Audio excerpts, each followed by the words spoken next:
Bueno amigos, y vamos a continuar llevando otros regalitos a unos niños por acá del sector Terrón Colorado, acá en Cali, Colombia. Por el mundo, el chivo de Caicarita, ya en partidas. Recuerda suscribirte y activar la campanita de notificaciones para que así nos siga apoyando, ¿ok? ¡Vamos!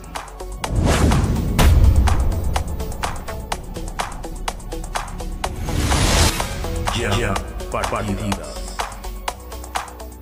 El equipo de trabajo y en conjunto que estamos haciendo esta bonita labor. Eso. Vamos.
Bueno amigos, muchísimas gracias por todo el apoyo de la verdad que nos dan para llevarle una sonrisa y una alegría a esos niños que muchas veces no tienen sus padres y tampoco tienen para compartir un juguetico, y robarle una sonrisa a un niño para mí es una satisfacción, ¿verdad? Como lo digo, mi lema es servir, ¿sí? Entonces, bueno, muchísimas gracias. Vienen más sorpresas. Esta es una parte, creo que esta es la primera parte de este video, de este programa de Regalando Juguetes a través de nuestro canal. Y vienen más sorpresas, tenemos más detalles por allí. No te nos vayas a perder, quédate aquí con nosotros. Y bueno, muchísimas gracias. Recuerden suscribirse y activar la campanita de notificaciones para que así nos sigan apoyando. Dale con todo, ya han partidas por aquí. Y seguimos para el próximo video, ¿ok?